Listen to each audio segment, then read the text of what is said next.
We're just going to wait 1 minute, aren't we, Nick? Just 1 minute, just to see if anyone else comes in. And Yeah. then, oh, yeah, there's someone else coming in. So we just wait a minute and then we will get going. What I'll do, Nick, start with, I'll go through all the functions first and then. Yeah, while people are coming in. Yeah, lovely. In fact, I wonder I whether. agree. I will allow you to do that, Johnny. Well, thank you very much. I think you'll find I've got the controls this end. So I know, this is a bit uncomfortable for me, leaving it know. up to you. Well, there we go. We're 1 minute. Right. So if I just run through how it's going to work, and if I miss anything, Nick, let me know, okay? I Because will. what we've got, down the bottom of your screens, you'll have the Q&A.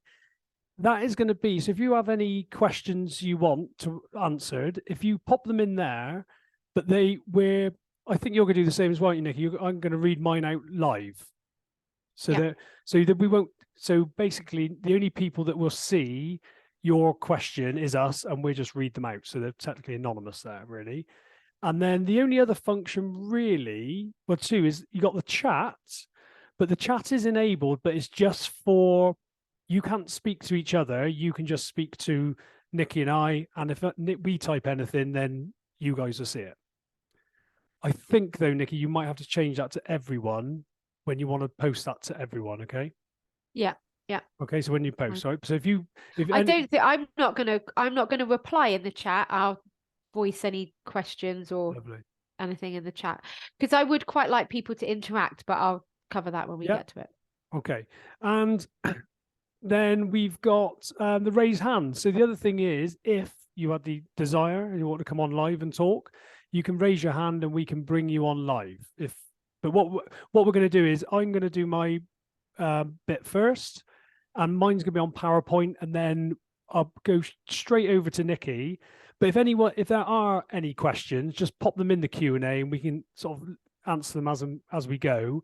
But there'll also be a chance after to ask us both questions. Does that sound about right, Nick? Perfect.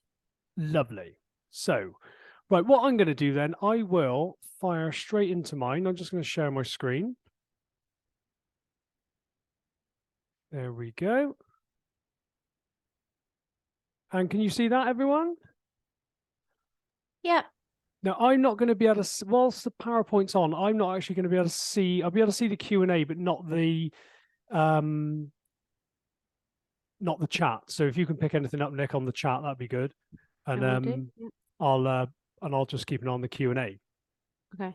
So this is me. So I'm Johnny Bevan, and I'm the police burnout coach. And I'm going to be talking to you today about the secret to beating burnout in the police. Now, when I say in the police, this will relate to anything. It's just my niche is the police, because I'm in the police at the moment, and it's just the niche I've sort of gone into to help the people that I work with. But you can relate this to anything that you do. So my clicker's not working. Hang on. Have you got it? Have you actually got it switched on? Yeah, I have. 2 seconds. Right, technical. Do you want me to bring the No. a new battery down? 2 seconds, people. We will be on in just a second. Because this is quite funny. Johnny's downstairs in our like kitchen, dining, snug area, and I'm I'm up in the office. Right. Yes, there we go. We're working. Here we go. Well done. So this is a bit about me. There's me. A few years. Cool. That is a few years ago now. It's 15 years ago. I'm still a serving police officer. I've been in the police for 15 years now. And I started it back in 2007, joined in 2007, and did what everyone did back then. Started in uniform, and I was lucky enough to work in Bath, a fantastic city to work in. And then I did about 3.5, 4 years on uniform, and then I joined what we call the squads. Now, for anyone that isn't in the police, the squads it's where you deal with it's plainclothes, it's proactive policing. So we were dealing with the drugs, the burglaries, and all that sort of thing. And there's me back in the day when we used to be able to just climb through windows and use our however means to get in to get people. And those were probably, I'd say, the most fun years I've had in the police. They were just great. It was not like going to work. It was just, yeah, just really good fun. Small team and just going out catching bad people. And then in 2014, so about 7 years later, after doing that, I became a detective. I did my detective's exam, and then I got moved to Bristol, which was very different because the work seemed a bit more serious. I was on the public protection unit, which was dealing with child protection and all the high risk domestic incidents. Now I stayed there just for when I say short amount of time, it's about 9 months. And then I was lucky enough to go on undercover policing unit just for a bit, I say for a bit, it was a year, and working on a job in Bristol. And that was actually the first time, and Nikki can probably sort of agree with this, well, I hope she does, the first time that I ever experienced getting close to burnout. The first few years were just sort of fun, and there's stresses like in every job. But when I did this operation, that was the first time I think I really felt like I'm going to burn out. So much so that Nikki actually, without me knowing, phoned my sergeant and my inspector, or emailed them, I think, to say I'm really worried about him. But I just thought this was how things were. That's how it was, get the job done.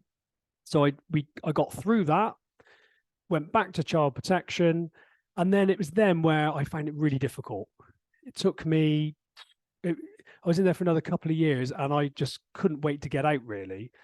And I ended up picking up an investigation that took me down to the major crime, which is where they deal with murders, but any big investigation that needs a lot of resources and input goes down there. So I went down with that for a year. And then I applied. Actually, it was there as well. That was where I had my second incident where I was close to really sort of popping, as I describe it. I was in it, and this was a common theme with me. Whenever I felt like I was at the helm, at the lead, like officer in the case, when all the responsibility felt like it was on me, that is when I used to feel the pressure. But we did that investigation, came back to child protection for a bit, and then I went off to the regional organised crime unit.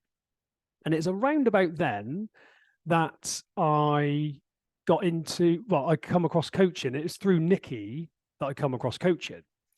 And just before I went to the regional crime unit, we were doing lots on the house and had lots going on. And I was just in a place where I felt really stressed, overwhelmed by the workload. I was staying on doing long hours, nothing for me on a 8 till 5 shift to stay on till 10 at night, and just to get things done. And it was just like constant working at this high demand, working at this high rate. And it took its toll. I just felt exhausted, and I found I procrastinate more. Things were taking longer. And then I just started to disengage from the job, really, and got quite negative and cynical. Sounds quite lovely, doesn't it?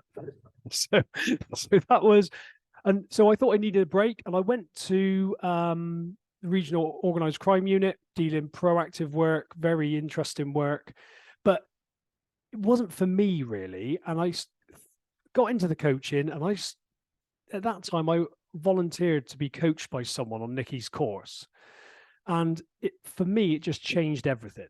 It really changed everything. And it showed me where my stress was coming from, why I procrastinated, why I'd get so frustrated, and why I'd get so angry.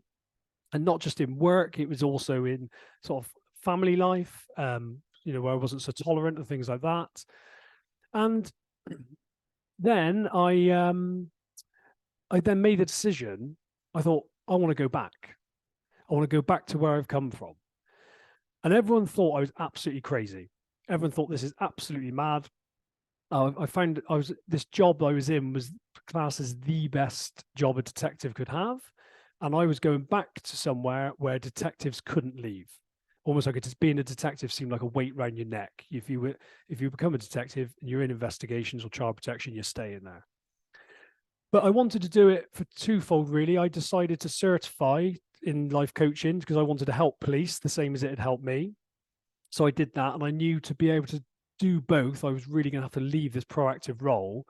But I also wanted to see what it was like going back into like the lion's den, like this place that felt so stressful before, with such a demand that I just thought had a shelf life. I thought I want to go back in and see what this is like. So I went back June 21, and that's where I am now.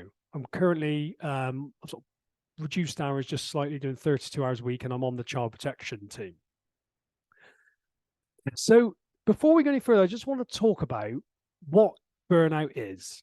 Oh, hang on, we got a Q&A. You got a question? 2 seconds. Here we go. Yes, yeah, Lillian said it sounds very much like teaching. Yeah, that's fine. Yeah, that's fine, Lillian. You type in the Q&A, that's no problem. Yeah, and this is what I find with this.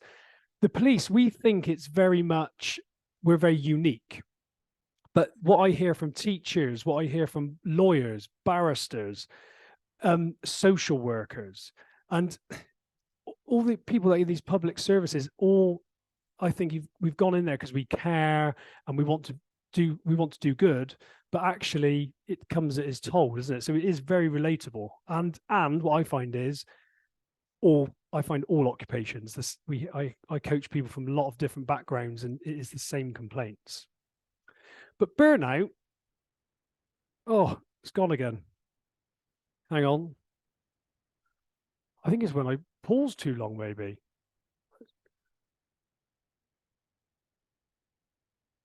Two seconds. I'll be with you just a sec.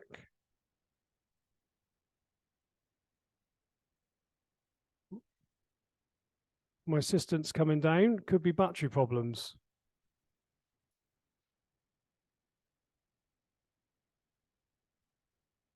All right, I'll put that in if it's going okay at the moment. So burnout it was defined by the World Health Organization in 2019. And they defined it as a syndrome conceptualized as resulting from chronic workplace stress that has not been successfully managed. And for me, there's two strands of it. There's the stress and there's the burnout. And for me, there is a difference, because burnout for me is the end product.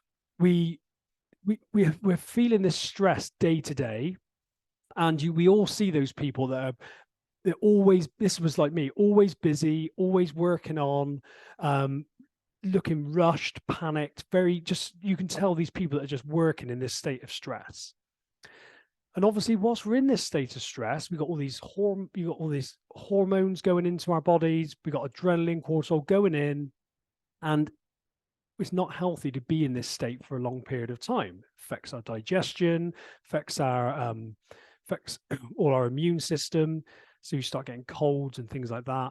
And a little bit of stress is good. It actually gets us going. But when we're in this chronic stress for long periods of time, it then leads to burnout. So it's being in that state of stress for long periods. And like you say, it's not being successfully managed. And this is what we're going to go on and talk about how it is managed, because this is what I found was I wasn't managing this particularly well, although I thought I was at the time. So that is what I deem burnout to be. It's a consequence of spending prolonged time in that state of stress. So this is what I see happening to police officers. And like I say, if you're in the teaching profession or anywhere else, you'll probably see some parallels. So they're stressed and overwhelmed. So they start off, they're feeling really stressed, overwhelmed, and they have this fear of making mistakes and the fear of criticism. They fear the opinions of others, basically this fear of failure. And then what happens is they procrastinate, they become less productive because they're feeling stressed, they're procrastinating, they're less productive. And then they're unable to switch off. They're taking this work home. Even if some are physically taking the work home and some are mentally taking it home and just constantly thinking about it. And because there's no off switch for them, they become physically and emotionally exhausted. And of course, then they're still starting their day in a state of anxiety, and just already on the back foot. You see people coming in from days off and they look exhausted before they even start. And then because they're working from this places like this depleted energy, they have a real decreased sense of accomplishment because they feel like they're not, all this effort that they're putting in, they're not seeing back, they're not getting anything back. So it's the decreased sense of accomplishment, and they start to disengage from the job and they become very cynical and negative. And this is very common in the police. And I always said I'd never want to be a complainer. And I'd catch myself every day going in, complaining, and then going, I'm not going to do that tomorrow. By about 10 o'clock, I'll be in the kitchen moaning about how bad everything was. So this is what I see happening. And you probably, like I say, see parallels within the professions that you're in. But this is the big question. What causes the stress? And for this is like what I think, what we see, what we perceive to be the stress in the police. CPS deadlines. So for everyone who's not in the police, that's Crime Prosecution Service. You could put any deadline in there, all these deadlines that we have that we've got to meet. It's the long shifts. You teachers, you'll know this. You work. I mean, I always say us police, we get paid for what we do. Often you guys don't get paid for what you do. And it's those long shifts that sort of take its toll. It's the resources, the lack of resources. And at the moment we're facing lack of experience.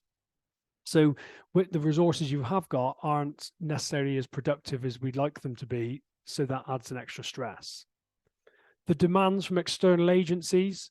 So I work with social services, education, and it's what they want from us as well in their timescales.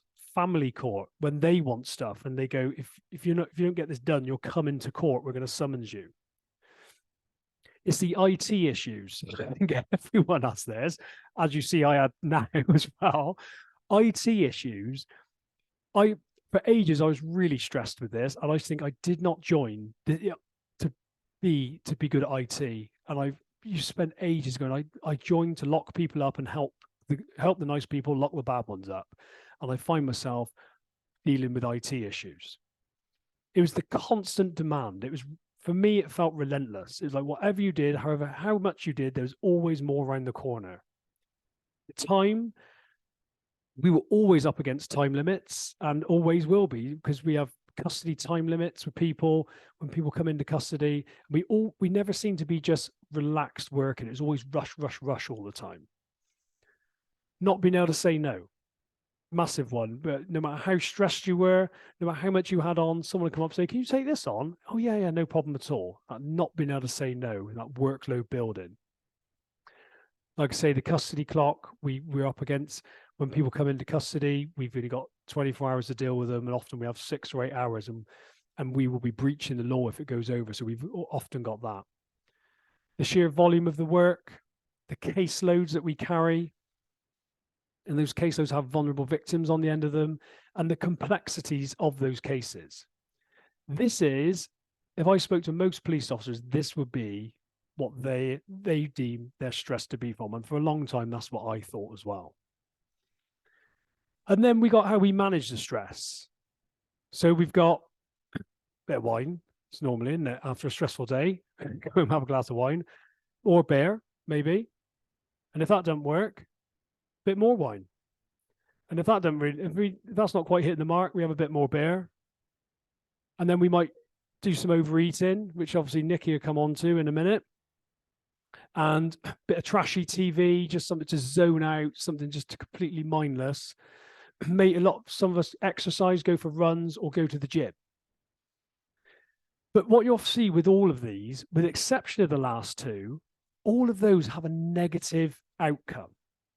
And the danger with it is whatever we do, so if we're feeling stressed and then we take it away with something like wine, beer, it's only temporary, and we become reliant on it.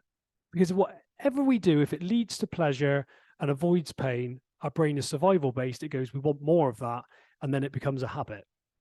So I see people go into court and they have like a trial for 2 weeks, find it very stressful, and they'll say, I was nearly alcoholic, because they have to have beer. They have to have a beer every night or a few beers just to get through it. Or they're watching trashy TV and they're just like thinking, I'm just wasting my time. I'm either at work stressed or watching Love Island or something. But the last two seem good, the run and the gym. But again, if you're doing something and you're reliant on that to take your stress away, you're always going to have to do it. And what I found was with the gym, I was always in the gym really late at night. So actually, when I'd had a day when I felt very stressed, and when my body needed a rest, I was battering it in the gym, and that was my only outlet. So that would take me away from the family, and it was actually, I think, depleting me. So all of these things, we don't really want to be taking our stress away with anything outside of us.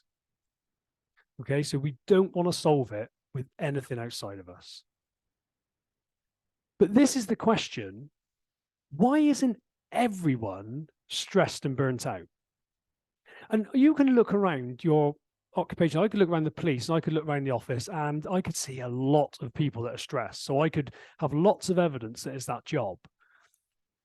But when I worked on that, when I left, and I said about I worked that year on the undercover job, the proactive job in Bristol, I was literally working 12, 15-hour days. It was for a year, and it was just sometimes 7 days a week, and it was long hours, and it was, and we had 100 subjects. I'd put 100 case files together, and we had people off sick. My sergeant was off with an ulcer, so he was off really ill. I thought he was going to die at 1 minute. So then and we had people away dropping like flies, and there's only a few of us there, and it was the biggest job at the time nationally.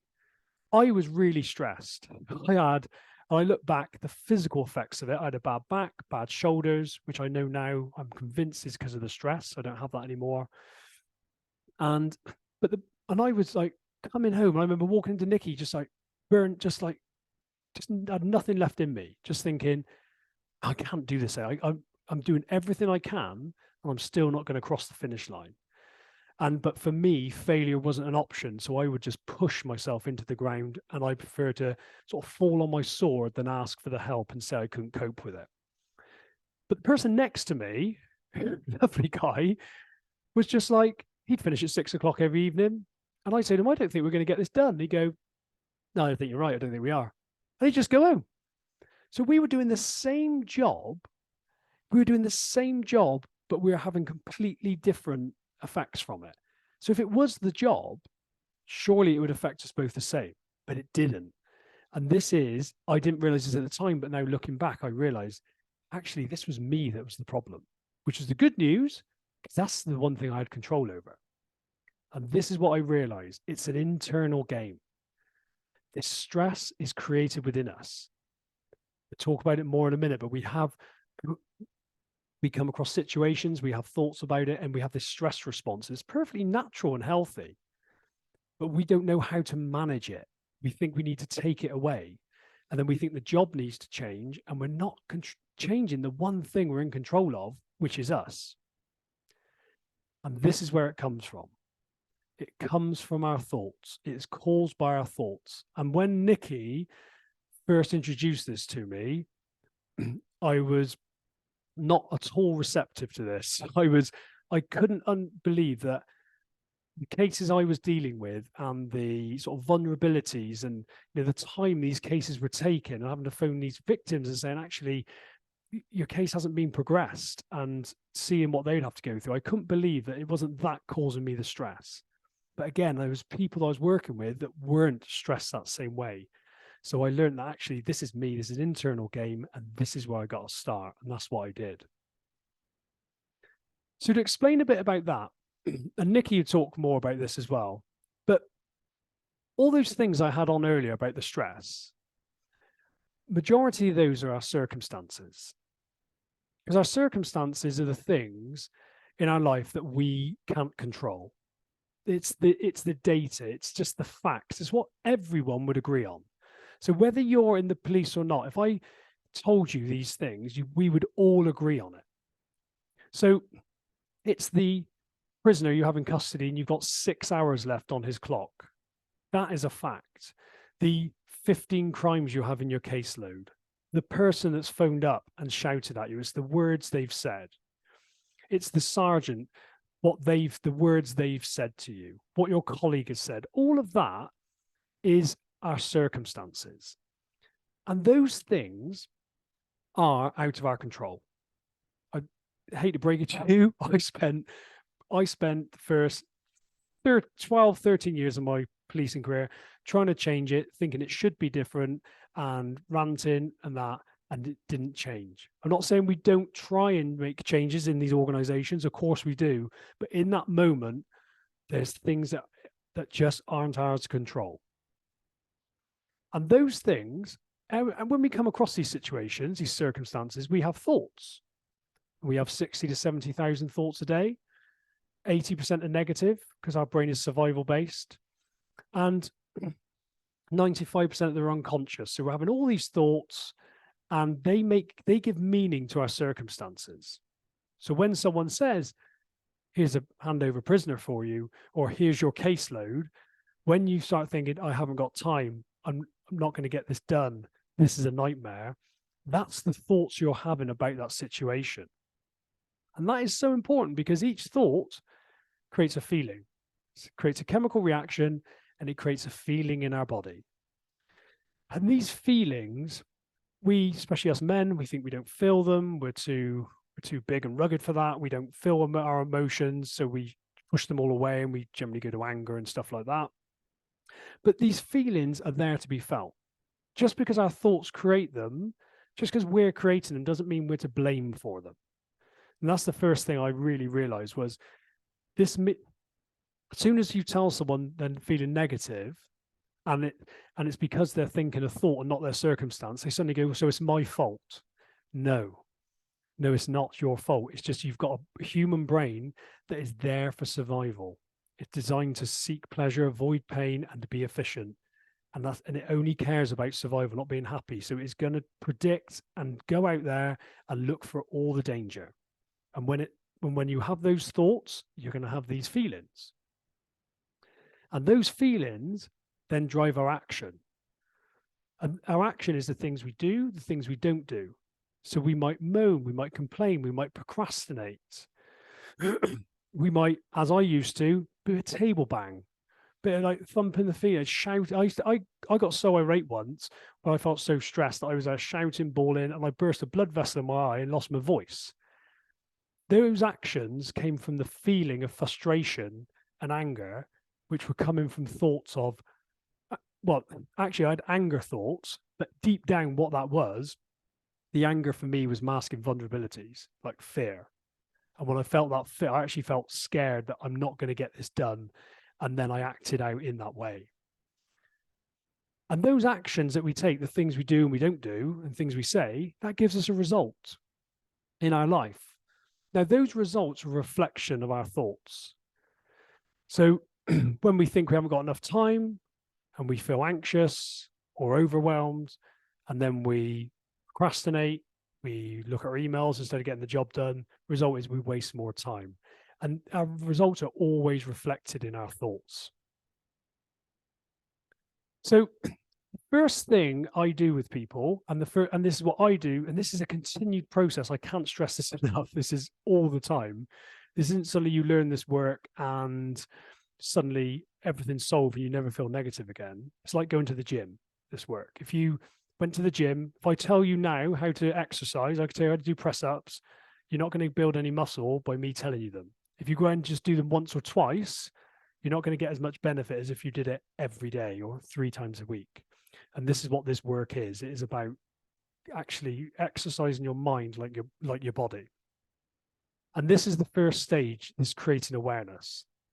So what I do, I use this tool, and anyone that's been coached before will be aware of this. And you've got your circumstance, which is the C, T is the thought, F is the feeling, action and result. And you can't bypass this stage. You really have to go through and get this awareness. So normally so for me, I do this after the fact. It's already happened. You've procrastinated, you've done something, and you go, right, what was happening then? And so for me, this would be a common one, because for me, time was my issue. I hated it if I was ever against any sort of clock. But what would happen is, I used to have a prisoner in custody and I had 8 hours on the clock. So I got to interview him, I got to get him charged and do all that in that time. My immediate thought was, there's not enough time. very unconscious a lot of the time. I think there's not enough time. And when I thought there's not enough time, I'd feel overwhelmed. But no, this is the interesting bit, and this is where the change comes. So we think, well, we think it's a fact there's not enough time when we're overwhelmed. But what we don't often see is what we do when we feel overwhelmed. And often this is a lot of the people I coach, and actually someone I coached the other day, but this was me. I'd complain. I'd drink tea. I'd procrastinate. I'd be spinning in my head. So going over and over and over, and just that brain fog. I'd be catastrophizing. So I'd be skipping to the fast forwarding and thinking that worst case scenario that I'm not going to get it done. I'd just be staring at the screen, checking my emails. I'd be blaming the job, not focusing, not asking for help. And I wouldn't be sort of creating any plan or prioritizing. So when I see that in that moment, what I see is I waste more time. It may only be a small moment, but you can see that actually, when I think there's not enough time, I waste more time. And so what you do is then you create this awareness that actually this thought, there's not enough time, doesn't benefit you at all. And if we didn't think that thought, if we just didn't think that thought in that moment, what would we do? And most people say, well, I just get on and make a start. But we're not, because we're feeling overwhelmed. So what I do with people is when they come in, I make them aware of this thinking, because if they change the action, what happens is we go, okay, I'm just going to get on with it. And it feels like you're sort of treading in treacle, but we end up defaulting back to the same action because the same programming is running the show. That thought there's not enough time. So when people come in, I would do that work with them. Where I work is around that thought and the feeling. And then after we've done all that sort of work, then we move people through to intentional thinking. So instead of thinking what they've got to do, we go, actually, what have you got to be thinking to get this work done, to remove this stress? Because as you can see, if you were working like this every day and you were feeling this overwhelm and you're not being productive, your workload's going to be more. And then you're going to feel anxious before you even get the next job. And this is what happens. People go into work feeling anxious because they're dreading getting their prisoner, because they're worried they're not going to have enough time before it even starts. And it becomes that habit. And this is where we get into burnout, because we're in this constant state of stress and alertness, which is not being productive. So then we get to this intentional thinking.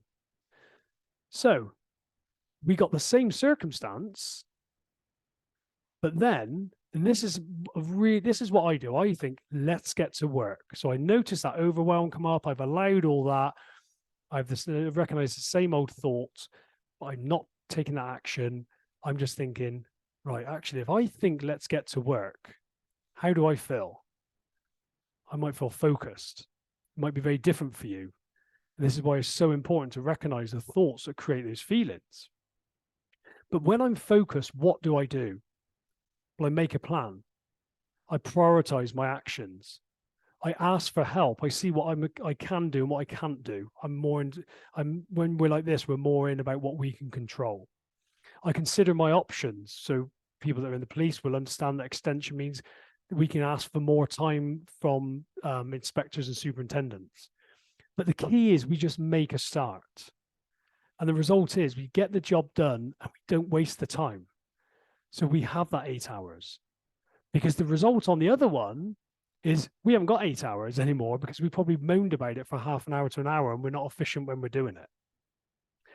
So I take people through this process of, first of all, showing them what they're thinking, help them process those emotions that aren't beneficial to them, and then help them create thinking and dispel their old beliefs so that they can become more focused, determined, committed, and productive. And I think I've just said all that. Yeah, and that is exactly, this is simply what I do. Create awareness, teach people to allow their emotions and not react to them, and cultivate new thoughts and beliefs that create different results for them. Because If someone's got a belief about time and thinking they haven't got enough time, we need to dispel those beliefs around time so they can let go of that. And then they start seeing the results. And as an extra, we teach, a lot of it is the programming that's running it, but also we teach strategies and tools for them to become more efficient and stop procrastinating. So this is some of the benefits that people have seen, that I've coached and that I've seen. Reduce stress. They've eliminated the overwhelm because we don't want to spend time in overwhelm. It may come up, but really we're trying to get rid of the overwhelm so we can feel those emotions that overwhelm is hiding. Stop procrastinating, so they're more productive. They're getting the job done. They've got these tools like a meta skill to actually get going and get stuff done. They're able to switch off. And that is a massive one for people, because often we think if we can't have these jobs, we can't have a job that we really love that, demands a lot, but also switch off. And I show people that they can have the both of it. So they get their work-life balance back. They can be present at home. So when they're at home, they're at home. Their head's not at work. And when they're at work, they're not thinking they should be at home. We get that balance back for them. And as a sort of byproduct of it, they increase their self-confidence because they start learning to allow these emotions and understand where their stress comes from. They don't fear it. So their self-confidence increases and they're willing to do more. You have increased energy levels as you start, instead of relying on coffee and stuff like that, people find that they have this increased energy because we have an energy in us that actually we're not really tapping into because we're always feeling stressed. And once we reduce that, we have these energy levels that keeps us sort of constant. And Nikki will talk more about this, but stopping overeating, over drinking. When people can understand where the stress comes from, they don't need to take it away like this. So then they start losing weight, it's just feeling healthier, and probably saving money if you're not eating and drinking so much. And this is the key as well, staying in the job they love. I coached someone the other day. We had one session. She was just about to leave child protection because of a job that she was dealing with where she had to take 6 children from an address. And she just thought it was all helpless and she felt really sad and she was going to leave. But she's brilliant at her job and actually wants to stay in it. And she was blaming the job. All we did was show her where the sadness came from, which was her thinking and not the situation, which was quite a jump for her to start with, but we showed her it was, and then showed her that actually she wanted to feel sad. Just because it was her thought that was making her feel sad doesn't mean she wants to change that in that situation. Taught her how to feel the sadness, and then she went there and she said it's the best job she ever dealt with, and she stayed in the job. So she didn't get to leave a job that she loves. So who is this work for? I work with, the first thing is people that are committed to change. You really need that commitment that you've got to want to change more than you want to stay the same. I didn't have that for 6 months. And after being nagged by Nikki and I basically, it's the best thing ever, I was then ready because of the things below. I was tired of feeling overworked, overwhelmed, exhausted. I'd had enough of that. I wanted to be able to switch off.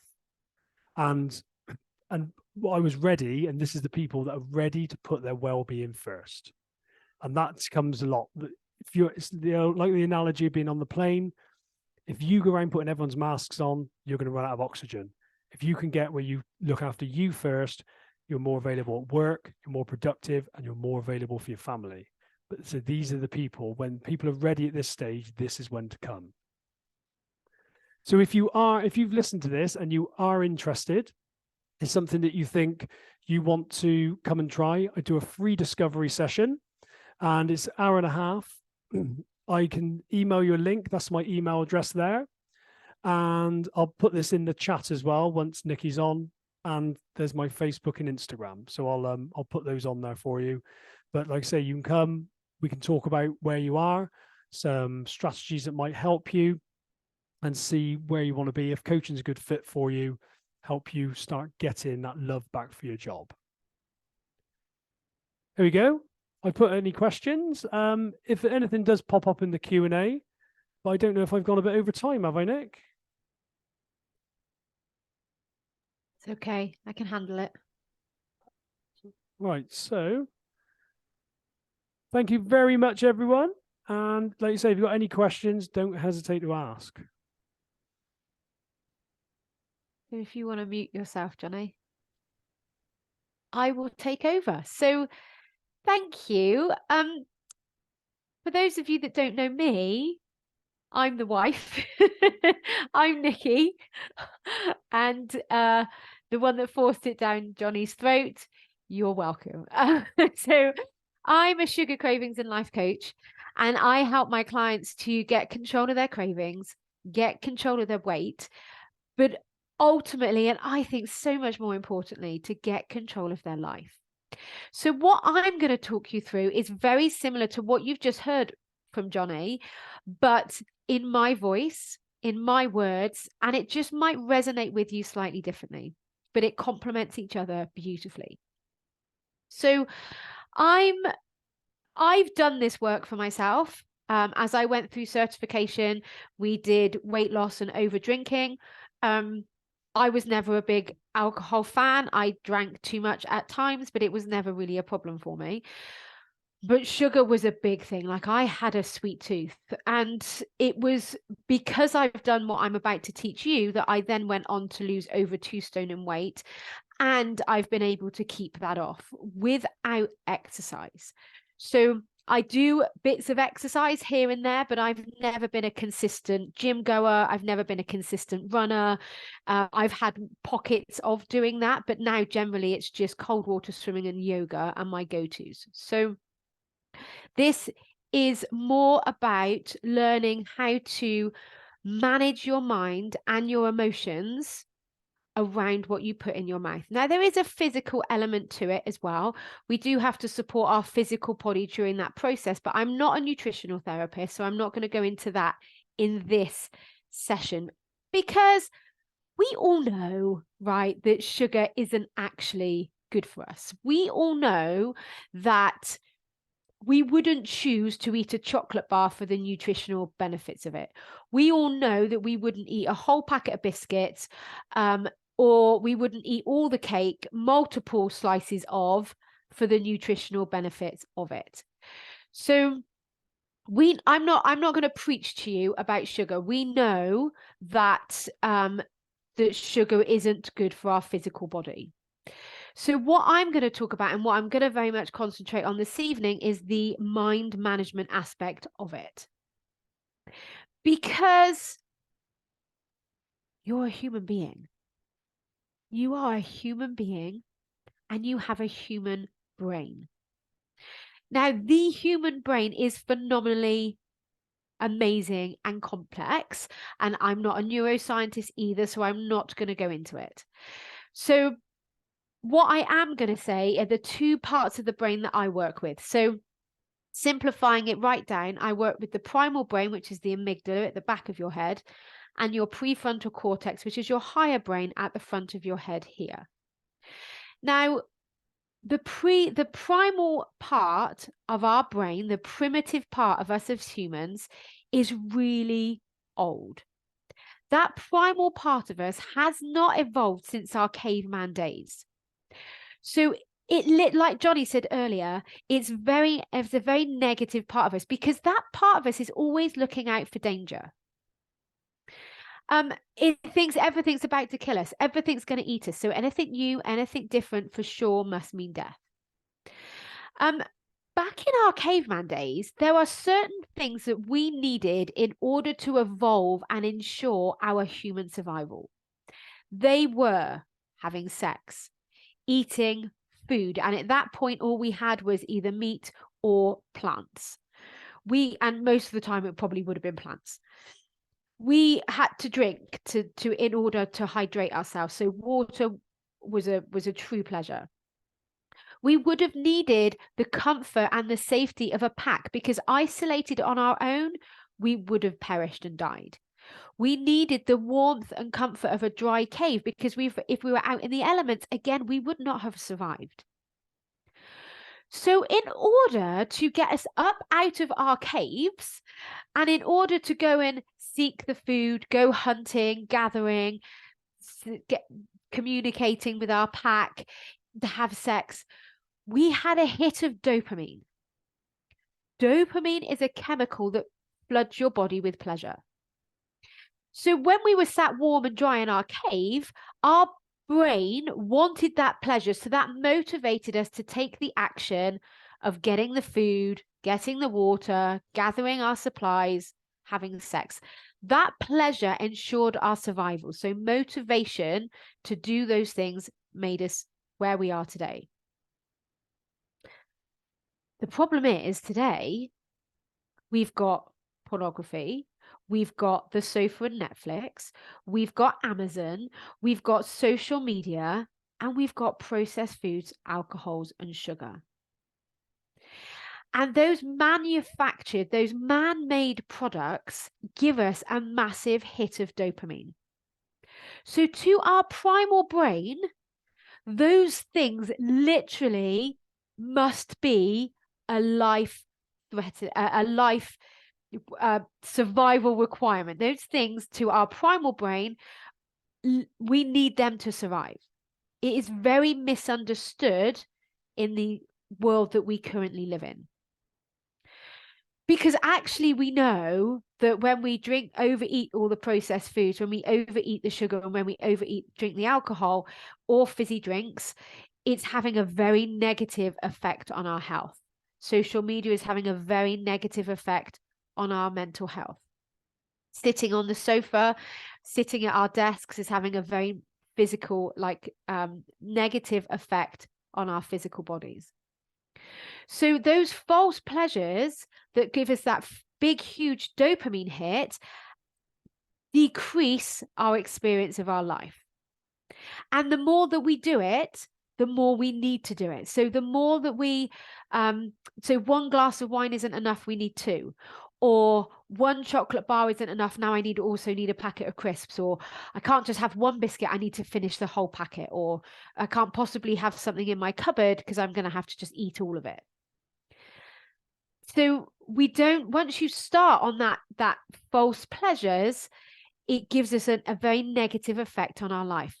Versus when we focus all of our desire on the true pleasures in life, those true pleasures actually enhance our well-being.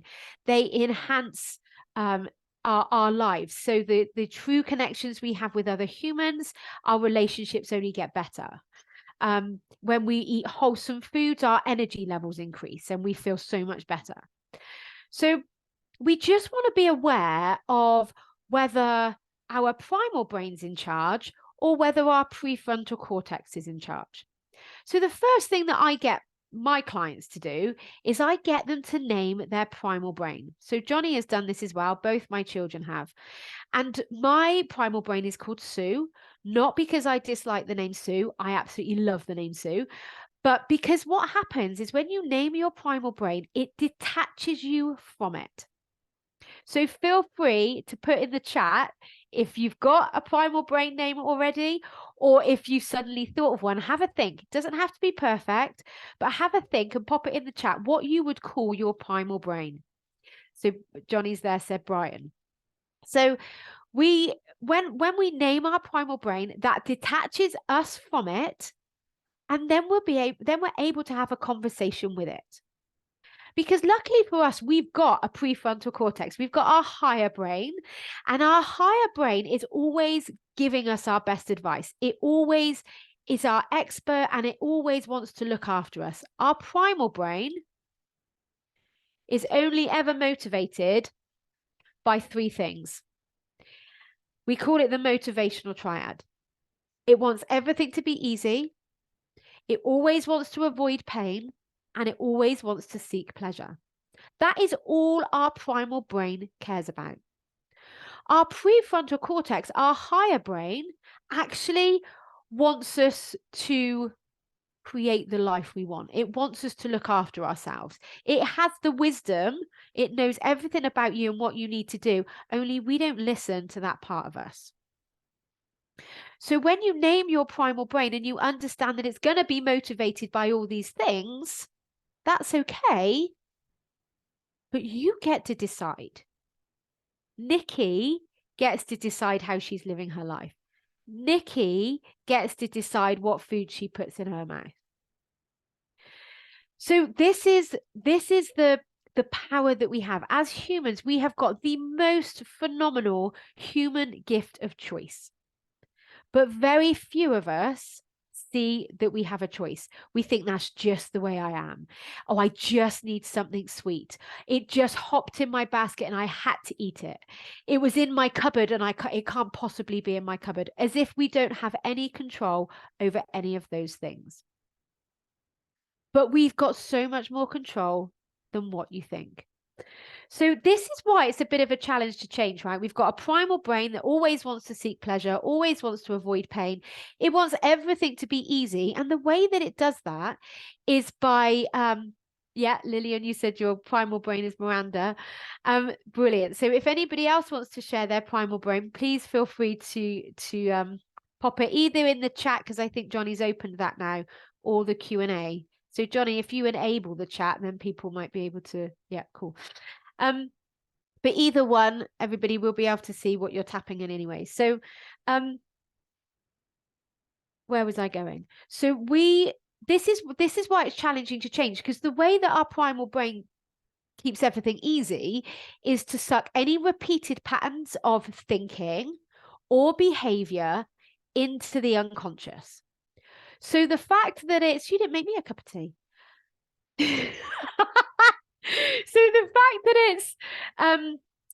the fact that you're repeating these habits over and over again, seeking pleasure, this is a very perfect, beautiful place for your primal brain to live. You're not wasting any energy. You're getting a whole heap of pleasure, although it's only temporary, and I'm going to come on to that in a minute.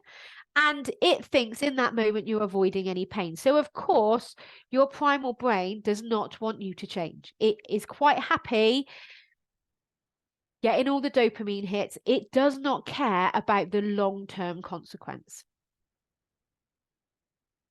So I'm just going to go back over what Johnny taught you about circumstances and about our thoughts and our feelings, because you just might hear it in a slightly different way. And repetition is absolutely key here whenever we're learning a new skill. And this is a skill that we actually get to learn. We weren't taught this growing up.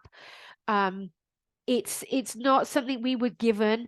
It is a skill that we can invest in and we can learn for ourselves. So life gives us circumstances. Life gives us situations and events that we have no control over. They could be the weather. They could be equipment breaking down. It could be illness or bereavement. It could be somebody else's behavior. So an absolute classic, especially here in the UK, we open the curtains in the morning. The fact is it's raining, and you instantly hear in your head, oh, isn't it miserable today? As if it's miserable was a fact. Miserable is not a fact. There are some people in the world that rejoice when it's raining. Johnny is a whitewater kayaker. They all get very excited when the rivers are up because they get to go kayaking. So they actually love it when it's raining. Farmers who need rain for their crop rejoice when it's raining. So it can't possibly be the rain that creates the misery. It's our thinking. So your brain sees something or it hears something and you have a thought. Your brain is activated and it gives you an opinion. That thought is what creates your emotion. So your thoughts create your feelings, not the circumstance. And just like Johnny said earlier, just because thoughts create our feelings doesn't always mean to say we're going to be happy. If you've lost someone you love, you don't want to be happy and joyous in that moment. That thought, I will miss them, creates sadness, and you want to feel sadness and grief in that moment. So this work, just because our thoughts create our feelings, our work isn't necessarily to always feel happy and positive. And I think that probably is the most toxic statement we live by in our current lives, because life is 50-50. Half the time we're designed to feel positive, half the time we're designed to feel negative. You can't have one without the other. But when we're feeling negative, because we want to avoid the pain, or our primal brain wants to avoid that discomfort, it gets us eating all the food, we eat all the sugar, and then we put on weight. Then we start to judge ourselves and criticize ourselves, and we're now feeling guilty and shameful, which creates more negativity, not less. When we just come back to the start and we're able just to learn how to process that emotion, knowing that our thoughts are creating it, then you get comfortable feeling uncomfortable, and you get to access your higher brain and think rationally. So your thoughts create your feelings. Depending on how you feel drives your actions, and then what you do or don't do in your life gives you a result. So let me bring this specifically to sugar, because our first step is awareness. We can't control what we think we don't know. But even if I were to ask you, you said, I don't know what I'm thinking just before I reach for that biscuit. After tonight, start to notice what comes up in your head, even after the event. So you might find that you're in the cupboard, you've had 3 biscuits, and all of a sudden you click in and you go, hang on, what's happening? So at that point, just ask yourself, why did I reach for that sugar? That moment before, what was happening? And it could be that you saw chocolate. It could be that you had an emotion. It could be that it was just purely a time of day, and this is habit. So, 3 o'clock in the afternoon, you don't really want to write that report. You're getting bored of what you're doing. So, a cup of tea and a biscuit will perk me up. It'll make me feel better. Or after your evening meal, I just need something sweet. So the evening meal is going to be your trigger, and you're going to have a thought. So the most common thoughts I hear are, I just need something sweet. It's a reward. It's a treat is another big one. That is that thought that creates the urge. So underlying all of that, I think, is it'll make me feel better. I don't want to feel this, or I've got this habit. I just need something sweet. It'll make me feel better. And when you think it'll make me feel better, it's that thought that creates the urge. I hope you can all see that, because I can only see a little thing on my screen. Can you see all this writing, Johnny? Yeah, cool. So the reason why I think it's the reason why I think it's the best news that our thoughts create our feelings. This is not another reason to beat ourselves up. This is not another reason to judge ourselves. This is a reason to say to yourself, oh my gosh, this is amazing. Because if I'm creating one thing, it means I could create something different. Or if I'm creating this urge to eat the chocolate, that's brilliant, because I can control my thinking. I can't control the supermarkets and where they put their sweets. I can't control my colleagues when they bring in all the donuts. And to a certain degree, you can't control this initial thought. But once you're aware of it, then you get your control. Because what's happening at the moment, you experience the urge, or you have that craving, and you are responding to that emotion. So we see you eating the item. And temporarily, because you get the dopamine hit, temporarily you do feel better. You have that sort of pleasure that floods your body. But then in the long term, you feel so much worse. And this is the bit that your brain, your primal brain, is not taking any notice of. So once you've got that awareness, and once you know what this looks like for you, this is the next step. So you know, or after this evening, when you go off into your days, you will find out what your trigger is. And it might be multiple. There might be many different things. Meeting a friend at a cafe, 10 o'clock in the morning, just after your evening meal. Maybe you're sat down watching a movie and you just want something to nibble. Doesn't matter your circumstance, but just understand that that circumstance then triggers this process. So you have the thought, it'll make me feel better, and you experience the urge for sugar. It is at this point that you start to be able to control this whole process. So this is your point of control. What we want to do is, instead of eating the item, We want to allow ourselves to experience it. So the action, instead of eating, the action becomes allow. And I liken this to a labor contraction. And when I first started doing this work for myself, I can remember really clearly one evening when I was, we would always have sweets for movie night. We don't do that now. But there would be 4 pots. There's 4 of us, Johnny and I, 2 boys. Sweet in everybody's pot, sweet in my mouth. Sweet in everybody's pot, sweet in my mouth. I would dish them out, and then we would go in and start the movie, and then I'd be like, oh, I just need to go out for a wee. And then I would come to the cupboard and I would finish the rest of the packet off. And then, of course, I would shame myself and judge myself for doing that. So when I first started doing this work, the pots of sweets would be out in front of me. There was only 3 pots then because I'm not having any. And the thought is, I have to have something sweet, which creates, I can feel the urge now when I think it creates the urge in my body.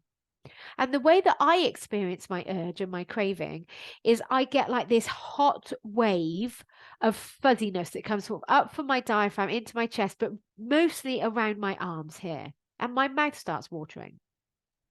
And that feeling engulfs me. And at the moment, you're reacting to that emotion. But what the most vital skill to learn is actually just allowing that emotion to be present in your body, allowing yourself to fully experience that sensation. And it builds and builds and builds, just like a labor contraction. And then it disappears. And I think and I can remember this one time, so Johnny, I've got the sweets in front of me. Johnny's trying to talk to me. And I just said to him, you're just going to have to wait. I have to just breathe through my urge. And I had to really concentrate, focus on my body, remind myself I could breathe, and it disappears. Now that urge will come back the next time you have the thought, but you just repeat that process again and again and again. And the more times you repeat that process, then that becomes a habit of behavior. And that's how we change a habit. And what then happens is, whilst you're doing this, for the short term, you're going to feel rubbish because you're experiencing that emotion. But whenever we experience an emotion, research shows it only actually lasts for 90 seconds. It will come back the next time you have the thought, but you just do this process again. So in the short term, you'll feel rubbish, but in the long term, oh my gosh, you will feel so much better.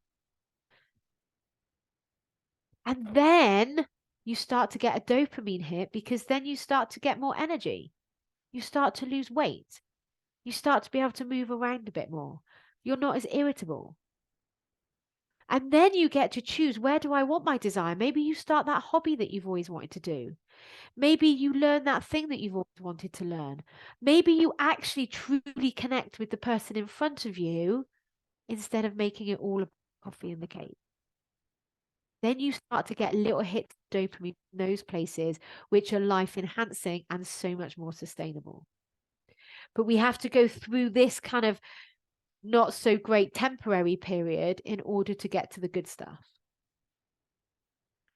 So if you just repeated this over and over again, and this is not willpower. I'm going to say this again. This is not willpower. This is not white knuckle and teeth, guys. Oh, I gotta have an urge. This is a surrender, a breathe, an experience. And I would also encourage you to put yourself in that position. So I will walk around Tesco's. I'm celiac, so I have to follow a gluten-free diet. I will stand in front of the gluten-free aisle, and I will allow myself to experience the wanting of all this different food, knowing that wanting, that desire, is not a problem. Responding to it is what's causing the problem. So that is how you get control of your sugar cravings. The only problem is, just like Johnny said earlier, Hearing me telling you this and then you going off into the rest of the evening isn't going to make any difference to you. Going to the gym, speaking to the personal trainer and not actually doing the exercise isn't going to be any benefit to you. So actually having someone that's going to lovingly hold you accountable, that's going to give you prompts and tips on how to move forward. Having someone actually listen to your thoughts, point out your thinking to you, show you what you're creating in your life is phenomenally powerful. So with your permission, well, actually, before I go on to that bit, I just want you to imagine for a moment, a year or so from now, you've consistently done this work for yourself. Every time you have an urge, you allow yourself to experience it and you don't respond to it. Even if you just did that for a month, even a month from now, just imagine how much more energy you would have. Maybe you'd lose a few pounds if you needed to lose it, although it's not always about weight loss. Just imagine how much more present you would be in your life because you're not focused on the food you're having. And just imagine how much of a better version you would be for your friends and family around you. So that's the benefit of doing this work. And I think for me, mostly it's about living a very deliberate life. Where do I want to get my pleasure from? Do I want to get my pleasure from a piece of cake? And sometimes I will have it. I'm not saying I don't. Do I want to get my pleasure from a chocolate bar? I don't have that anymore because I actually really don't enjoy it. Or do I want to get my pleasure from connecting with my boys and Johnny? Do I want to get my pleasure from sitting down, reading a book? Do I want to get my pleasure going out into nature and really experiencing the fresh air? That is about living a deliberate life, and it will sound differently for you. But this is what you get to choose. You actually get to decide. And just because you think this is always the way you are, doesn't mean to say you can't change. And that's what Johnny and I help our clients to do. But with your permission, what I'd love to tell you about is a new product that I'm launching in the new year. So you have access to me for one-on-one coaching. I work with my clients for one-on-one for a whole year when they have, when they want to work on their whole life. So when they have maybe a stone or more to lose, when they want to also work on their relationships, when they want to work on their money mindset, when they want to work on their time management.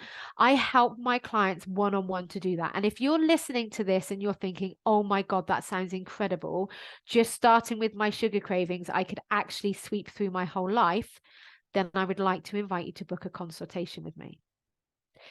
If, however, you're thinking, well, this is just a habit, I think I can get on top of it, then I'm starting what I'm calling the Sugar-Free Academy.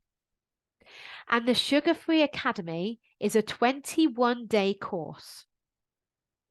It's going to be, you have access to a number of pre-recorded lessons that you can watch on demand. And they are going to teach you more in detail how to get control of your sugar cravings.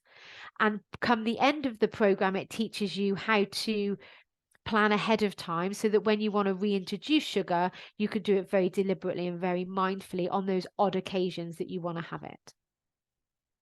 And it helps you also learn about other people's judgments and how to deal with that. But over that 21 days, I'm going to send you a daily email that gives you an affirmation that's going to help you rewire your brain, along with a little challenge that's just going to help you feel good physically, mentally, and emotionally. So you can sign up for that. It's a self-paced thing that you can do, and it's only £19. Now, I'm not starting it until the 1st of January, but because we've got Black Friday and Christmas, I'm launching it now so that you can buy it now, ready for the 1st of ready for the 1st of January. So you can have your Christmas, you can do what you need to do over Christmas, and you can start that on the 1st of January. If, however, and that will be perfect for some of you. If, however, you're thinking, I don't want to have a shit Christmas this year. I don't want to be spending until March trying to get over the weight that I gained just because I couldn't control myself, then that's one-on-one work that we still got a few weeks to put in place.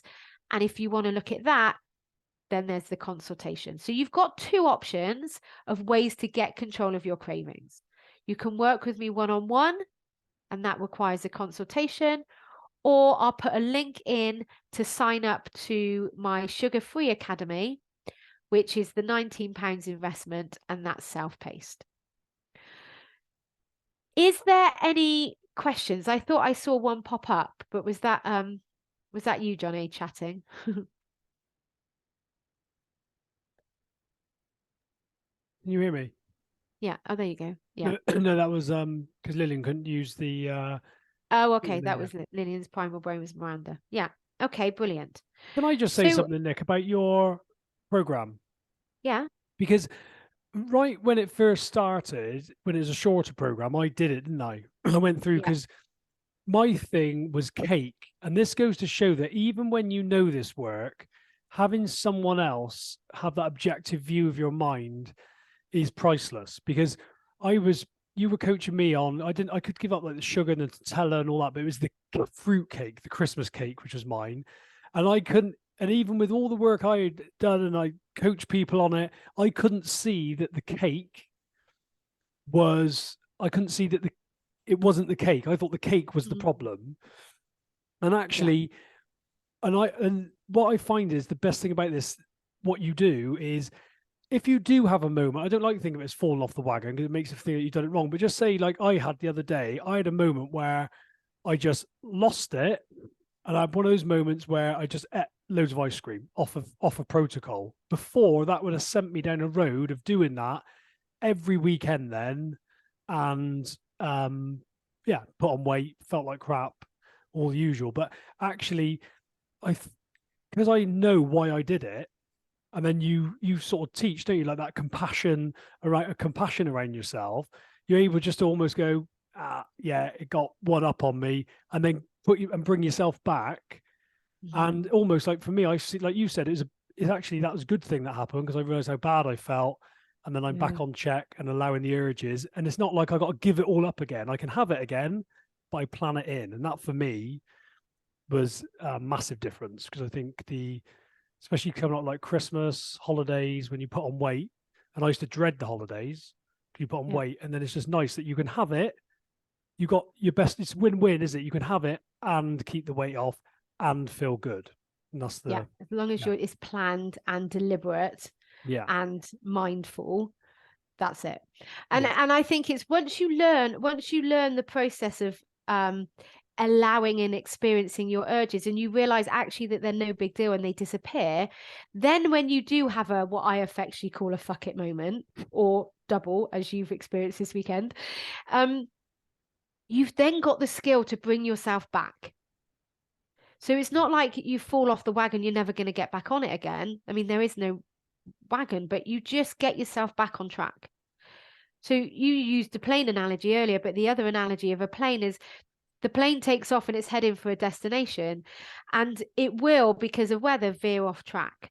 And if it carried on that way, it would go to a whole other destination. But what they do is they just bring it back on track. And that's all we're doing. You learn the skill, and then you just keep bringing it back and bringing it back and bringing it back. And then so I've been doing this for a couple of years now. Genuinely, I don't want confectionery chocolate anymore. For a year now, I haven't had even like luxury dark chocolate. So, I'll be interested to try that at some point, a really good quality man-made dark chocolate. I don't want sweets. I don't want refined sugar, but I will choose to have a slice of sponge if I'm at a party, but I make that decision ahead of time.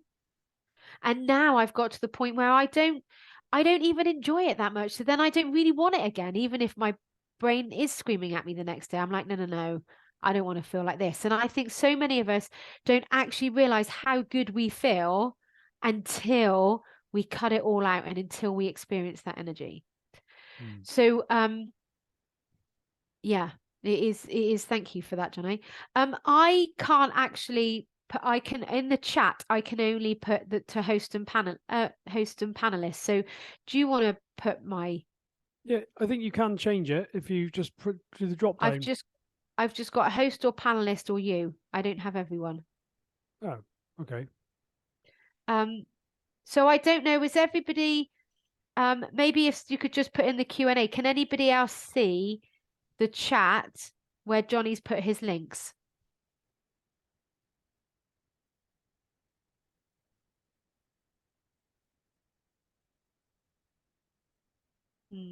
I wonder if people can't see your links either. Oh, hang on.